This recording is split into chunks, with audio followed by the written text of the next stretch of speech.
encontramos en el Museo de la Evolución Humana, concretamente en el área dedicada a los primeros agricultores y recolectores. Todos ellos tenían que colaborar para poder sobrevivir y además obtenían su primer alimento. ¿Y por qué nos encontramos aquí en el museo y hablamos de colaboración? Porque vamos a hablar de participación ciudadana. Nos encontramos en el Museo de la Evolución Humana, aunque en esta ocasión vamos a hablar de nuestro pasado, de nuestra evolución, pero desde un punto de vista muy particular. Para ello tenemos con nosotros a uno de los codirectores de Atapuerca, también vicepresidente ejecutivo y director general de la Fundación Atapuerca y director del Instituto de Investigación IPES de la Universidad Rovira i Virgili de Tarragona. Hola, Eudald, muchas gracias por estar con nosotros para hablar de un tema un poco más particular de lo que solemos hablar habitualmente. Sí, muchas gracias por haberme invitado. Es una ocasión importante para explicar la importancia que tendrá la cooperación en la evolución humana. Vamos a hablar de eso, ¿no? Sí, de participación ciudadana y de esa vinculación con la evolución humana. Bueno, para empezar, ahora que estamos aquí en el Museo de la Evolución Humana, sabemos que antes de ser Homo sapiens, de ser humanos, hemos evolucionado a partir de unos homínidos, Australopithecus, Homo habilis, antecesor, no lo podemos olvidar. Y en lo que a participación ciudadana, ¿cuál habría sido su evolución? ¿Dónde empezó? Bueno, la participación ciudadana tenemos que ser conscientes que ya empieza con los primates, porque los primates somos todos sociales. Es decir, si entendemos una especie social, entenderemos que la participación es algo objetivo y fundamental en los procesos evolutivos. El género Homo lo que hace seguramente es ir transformando con las distintas especies que tú has nombrado esta organización social en una participación consciente. Yo creo que es el gran cambio que se va produciendo a lo largo de la evolución.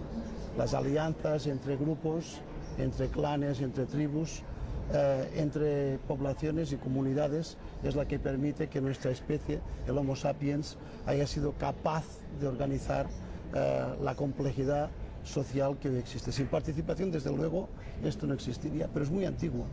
¿Y qué nombre le podríamos poner? Estamos acostumbrados en Atapuerca a darle muchos nombres a cosas innovadoras dentro de lo que es la evolución humana. Yo pienso que es la cooperación, ¿eh? El gran tronco con raíces de lo que estamos hablando hoy es la sopa de ajo, que es la cooperación. La participación no es nada más que una cooperación consciente alineada hacia un objetivo determinado. Y supongo que iremos hablando históricamente y a nivel de la prehistoria hay ilustraciones, ejemplos que podemos con los fósiles explicar este proceso. ¿Qué ejemplos se pueden dar? ¿Cuáles son esos más significativos? A mí siempre me sorprendió nuestro colega Allen Isaac, que murió joven a los 50 años, cuando excavando en Covifora estudió un registro fósil de centenares de miles de años, donde se encontraba un hipopótamo rodeado de artefactos líticos.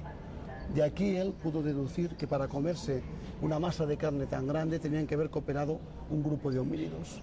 Más tarde esto lo hemos visto con los cazadores modernos, actuales, que han llegado hasta la actualidad, en grupos que cuando cazan grandes piezas se traslada a todo el campamento para consumir la proteína cazada. O sea, es una forma de cooperación. Pero bien, también cooperan los lobos para cazar, las hormigas para construir sus nidos, etc. La cooperación es algo, o espacialmente o socialmente, algo que está en la naturaleza. Que no es exclusivo de humanos para nada, no. Claro. Una cosa que permite el estudio de la evolución a través de las pruebas empíricas es que gran parte de nuestros procesos mentales actuales son productos naturales. Nosotros mismos somos un producto evolutivo natural. Y podemos hablar que en este camino de la evolución esa cooperación ha sido tan importante quizás como el bipedismo o el introducir la carne en la dieta, cocinar esa carne. Pues sí, la forma humana de cooperación ha sido muy importante, efectivamente. Para conseguir carne, lo comentamos antes, si quieres cazar, has de cooperar cuando se trata de animales que tienen cierta talla. A partir de 1.800.000 años, 2 millones de años, se cazan grandes animales. La caza de estos grandes animales por Homo ergaster, Homo erectus, necesita realmente una cooperación, una estrategia que permita la recuperación de esta especie, de estas piezas. La carne es básica para aumentar la complejidad específica de nuestra forma de adaptación social. Bueno, también podríamos hablar de esa colaboración, si es tan importante quizás para lo que es la evolución humana como el bipedismo o el introducir la carne en la dieta humana, al cocinar la carne. Efectivamente, la cooperación es muy importante. Para cazar grandes piezas, piezas de gran formato, se necesita cooperar. Los Homo erectus de hace 1.800.000 años, el Homo ergaster, fueron en realidad estos que ya diseñaron estrategias de colaboración para precisamente poder adaptarse y socializarse mejor.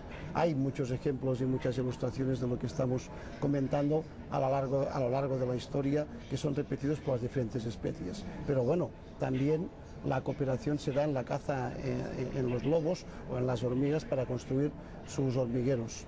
Y esta colaboración también pudo ser importante para definir lo que es el lenguaje y esa socialización que nos caracteriza tanto a los humanos. Efectivamente, hablamos de un hecho fundamental que es el lenguaje, que parece parejo a la evolución social de los homínidos y a su complejidad después de la bipedestación, que es una adaptación, una adquisición muy lejana de hace más de 6-7 millones de años. Pero fundamentalmente yo pienso que en este proceso de colaboración, de cooperación, de socialización de lo social humano, lo importante es el fuego.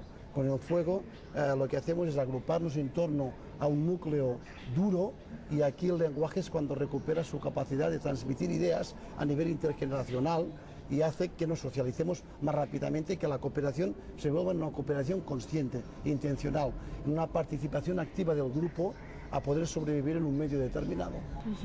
En un medio tan hostil como es en el que sobrevivían los grupos de homínidos, ¿esa colaboración era vital para poder sobrevivir el grupo? Está claro, la selección natural actúa, por supuesto, de forma individual, pero si estamos agrupados, actúa de forma sobre la colectividad, lo cual permite evitar el riesgo de que individuos o especímenes débiles o con dificultades no sean devorados por el propio proceso evolutivo de la selección natural. En este sentido, la selección cultural también es un proceso de cooperación básica para poder defender los intereses económicos, sociales de un grupo, que más tarde serán políticos, etcétera, etcétera.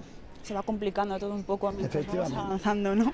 ¿Y cómo pueden, una curiosidad, adivinar estos patrones de comportamiento cuando a nivel científico sus hipótesis y sus trabajos se basan en fósiles con unas determinadas marcas, con unas determinadas características? Efectivamente, aquí hay una cosa importante que es la diferencia que hay entre el conocimiento científico y el pensamiento científico. El conocimiento científico es un método que articula técnicas y capacidades a través de teorías y de hipótesis para buscar en la realidad evolutiva los procesos que han existido. Esto es el conocimiento científico. El pensamiento científico es ser capaz de inferir a través de estos datos cuestiones relacionadas con nuestra propia evolución. Por ejemplo, la misma teoría de la evolución se basa en la observación. Darwin la construyó de esta manera y después, por supuesto, esta observación le permite inferir comportamientos sociales. Ahora mismo yo pienso que la teoría de la evolución es un gran instrumento para poder variar la forma de adaptación que tenemos los humanos en el planeta. Y hablamos del humano de hoy, que vive bastante aislado, que se piensa en el individualismo, y aunque trabajamos o estamos muy relacionados con el resto del mundo a través de la informática, las redes sociales, no sé si este individualismo es el futuro. Bueno, ¿Hacia dónde vamos? Yo tengo una opinión distinta a eso, ¿no? Yo tengo la opinión que es al contrario, que cada vez estamos más relacionados y estamos relacionados de una forma distinta. La técnica nos permite algo fundamental, que es relacionarnos sin estar presentes, ¿eh? Y eso demuestra una evolución humana. Lo que no es, en mi opinión, evolución humana es comportarse como un mamífero o como un primate de hace medio millón de años, 1 millón de años. La técnica nos permite socializarnos de forma distinta. Lo que tenemos que aprender es y aceptar socialmente esta forma distinta de comunicarnos, pero cada vez dependemos más los unos de los otros, cada vez participamos más todos en todo, cada vez necesitamos más esta forma de relación. Eso me presenta un mundo futuro muy poco individualista, al contrario, ¿no? con una individualidad colectiva, con una proyección individual a las estructuras. Espero que tenga razón. Yo también, porque no coincidimos en ese aspecto. Estamos como aislados delante de una pantalla de un ordenador y esa relación personal se pierde de alguna manera. Esto es precisamente lo que intento yo explicar, ¿no? Que es al contrario, una pantalla de un ordenador con una buena conciencia crítica de especie te permite relacionarte con mundos que antes sería totalmente imposible, con lo cual nos permite interaccionar con muchos cerebros humanos, nos permite generar formas de adaptación mucho mejores que las que hemos tenido hasta ahora. ¿Cree que los ciudadanos son más conscientes que se debe exigir y participar para desarrollar ese bien colectivo? Bien, los ciudadanos deben tener un principio, en mi opinión, todos los ciudadanos, todos quiero decir los que vivimos en el mundo, en las civitas, en las ciudades, en los pueblos, etcétera, hemos tenido un concepto fundamental que todos conocemos, que es las obligaciones, los deberes y por supuesto después las exigencias sociales de nuestro propio proceso de estructuración social. Yo siempre digo que tú no puedes pedir si no exiges ni das a la sociedad lo que necesita para que socialmente la sociedad te devuelva esta energía en tu medio. Yo pienso que ahora sí que hay una cuestión de mala educación. Normalmente el ciudadano exige mucho y da poco. Y yo pienso que es un funcionamiento que no está de acuerdo con un proceso de humanización. Es decir, se ha de dar para poder exigir y no se ha de exigir sin dar. Estamos acostumbrados a sociedades, y eso sí para mí es un problema, que exigen que el Estado lo dé todo, que exigen que el entorno cooperativo lo dé todo, pero ellos no están dispuestos a esta colaboración, a este tipo de participación. Eso no quiere decir que estén aislados, es decir, que no hacen el esfuerzo de dar energía en este proceso, que son colaboradores o son participadores poco conscientes.